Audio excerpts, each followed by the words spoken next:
Epic Games fully embraced AI, put the axe to blueprints, and fundamentally shifted how Unreal Engine is going to work in the future in their latest state of Unreal presentation. This might not be as bad as you think, or it could be way worse than you can imagine. Let me explain.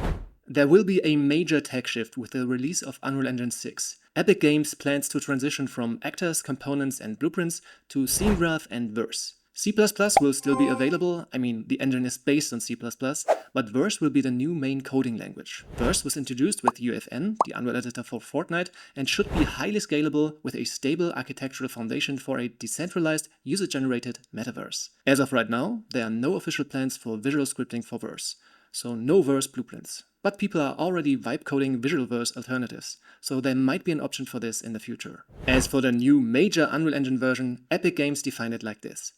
UE plus UFN equals UE6. This means you will be able to use UFN as kind of a module of UE6, as far as I understand it, and you can develop for Fortnite in UE6, but you don't have to. The main features of the Unreal editor will remain and keep being updated, but I'm guessing a fundamental architectural shift in the engine will come for this all to happen. Unreal Engine will change. You will have to relearn a few things. Scene graph, the gameplay framework will change, etc. But you will still be able to work in the editor mostly the same as before. Blueprints will not die right away. UE6 might come in 2027-ish, and only when all of the technology and frameworks have really matured, it will be deprecated. You could stay on an earlier UE6 version, with blueprints still intact, or you could stay on UE5. Should you learn Verse right now? It depends. Yes, if you plan to stick with Unreal Engine long-term and want to make use of the newest technological developments in future versions. Verse and Scene Graph are here to stay, whether you like it or not. You can get a head start right now and test it out with UFN.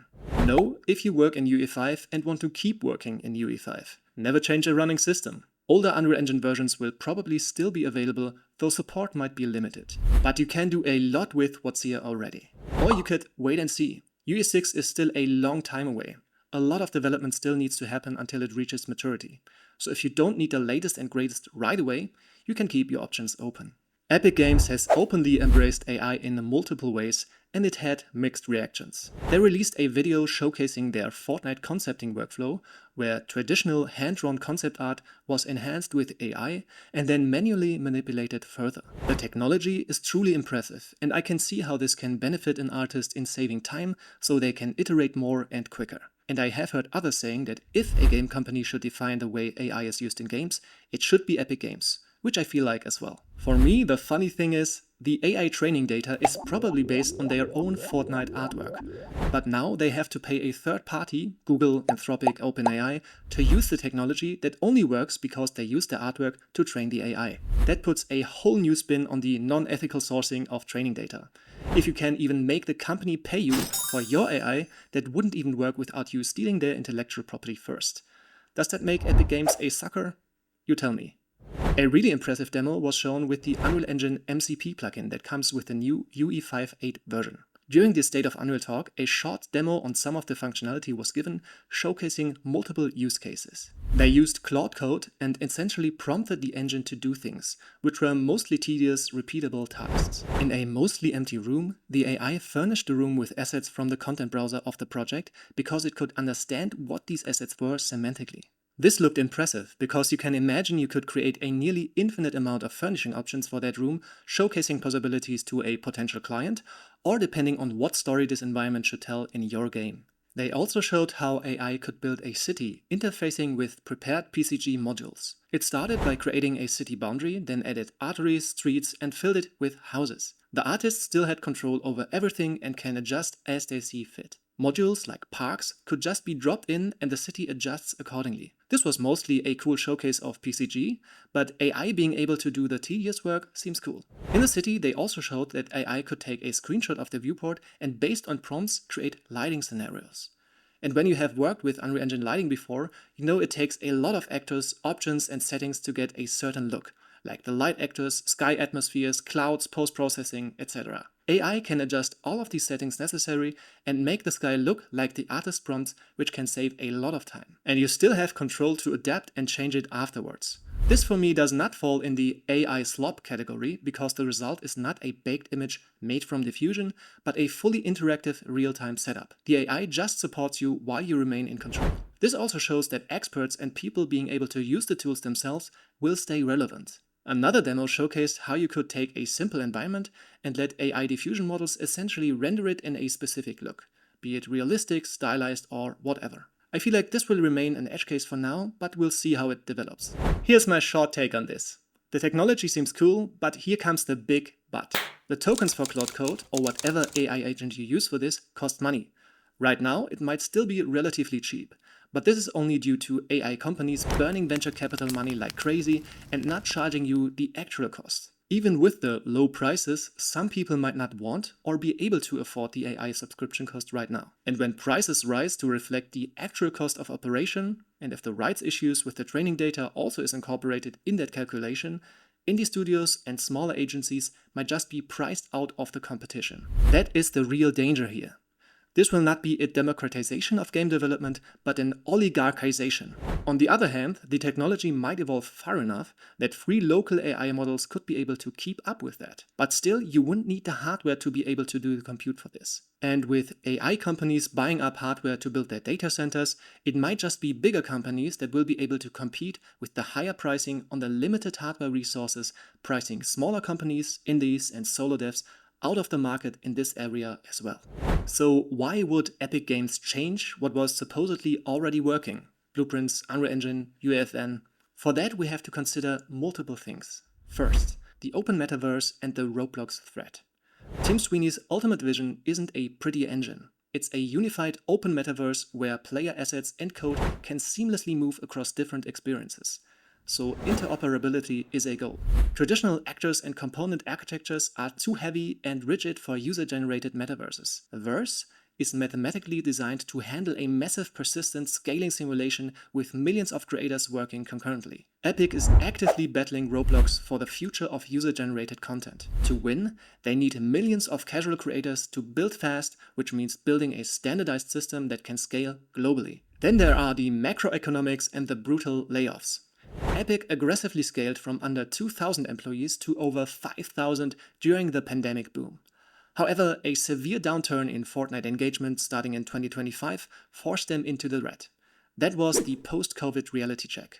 In March 2026, Epic laid off over 1,000 employees, about 20% of its workforce, to combat spending significantly more than they earn. Critics point out that these cuts heavily axed standard developers, artists, and audio teams, rather than upper management. If this was the right decision, we will see. Although Tim Sweeney explicitly stated that these 2026 layoffs were not caused by AI, the shrinking workforce means the remaining teams must lean into automation tools simply to keep up with the AAA production demands. And the recent releases showcases that as well. Finally, we just have to follow the money and ask what actually keeps Epic funded. We need to understand that indies are a passion project, not a cash cow. Unreal Engine is famous for its generous indie terms. It's free up to $1 million in revenue. But economically, this means that indie and solo developers contribute very little to Epic's bottom line. Epic Games' entire financial structure is sustained by massive AAA licensing deals, corporate enterprise clients like automotive and film, and of course, Fortnite revenue. Every major engineering decision regarding UE6 is calibrated to solve the problems of multi-billion-dollar ecosystems. If deep-pocketed AAA studios need cloud-connected AI pipelines to slash production timelines, Epic will build them, even if it inadvertently might leave independent developers with the hefty API bill. So, what did we learn? The era of blueprints is over. The engine architecture is shifting permanently to verse and scene graph. While blueprints will remain safe in UE5 and early versions of UE6, they will eventually be deprecated once the new language fully matures. No official plans for a verse blueprint equivalent have been made public. But there still could be light at the end of the tunnel, since independent developers might solve that as well. Epic Games is embracing AI in multiple ways. Utilizing it in their own concepting workflows for Fortnite, introducing their own MCP plugin that allows text-based AI agents to interface with the editor directly, and introducing their own video to mocap feature in the engine based on their recent acquisition of Meshcapade. This brings with it the AI danger. Shifting from zero-cost local code compilation to continuous third-party cloud API builds risks creating a massive economic barrier for smaller creators. The economic reality. Epic expanded rapidly during the pandemic, but faced a sharp cooling period as Fortnite engagement normalized. They needed a growth correction. This led to massive layoffs, like in March of 2026, cutting over 1,000 roles to balance spending. But a leaner workforce means remaining teams must rely on automated efficiency to keep up with AAA production demands. So embracing AI does not seem to be optional anymore. What's my take on all of this, you might ask? Or not, but I'm gonna tell you anyways. I'm not a traditional game developer. I consult companies and build custom real-time applications for manufacturing, like interactive product showcases or virtual training, simulations, law enforcement tools, and scientific research. Because I view Unreal Engine through that enterprise lens, my relationship with Epic Games has always been defined by a deep appreciation for their rare corporate philosophy. When I started out with Unreal Engine 4, it required a monthly subscription. When Epic decided to make the engine free, they went out of their way to reimburse all subscription costs entirely as marketplace credit. They had no legal obligation to do that. They truly care about empowering creators. From making world-class tools like MetaHumans completely accessible, creating the Mega Grant to help financially support special projects, to unifying assets under Fab and offering massive monthly marketplace giveaways, Epic has consistently shown they care about giving creators the resources to build. Having worked directly with people on Epic's education team, I know their passion for empowering developers is genuine. But at the end of the day, someone has to pay the bill. And looking at UE6, that bill is going to look vastly different. So let's talk about the good, the bad, and the ugly. The good. Optional AI integration is an incredible pipeline accelerator. Letting an AI agent handle tedious tasks means turning enterprise ideas and solo concepts into working prototypes faster than ever before. If this scales well, smaller teams can create bigger and more ambitious projects faster and easier. The bad.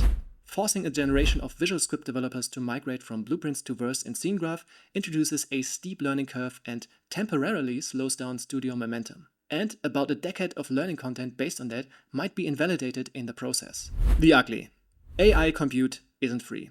Current prices are heavily subsidized by venture capital. When pricing models correct to reflect the true operational cost, a massive capital divide will open up. AAA studios will easily absorb the cost of infinite automated iterations, probably by letting more people go, while indie developers and small agencies face a subscription toll booth just to keep pace with the industry baseline production speed. And this doesn't even include the unsolved ethical, social, and environmental issues AI brings to the table. So, should you give up? Should you switch to another engine? Should you go into another industry altogether? I don't know. I don't know you or your circumstances. But I'll be honest in saying I haven't answered the question completely for myself. But as Troy Bolton once said, we're all in this together. So let's talk, let's discuss, let's support each other and find a way through this together. Feel free to let me know your take and opinion on this in the comments, but please keep it civil, okay? As always, thanks for watching. See ya.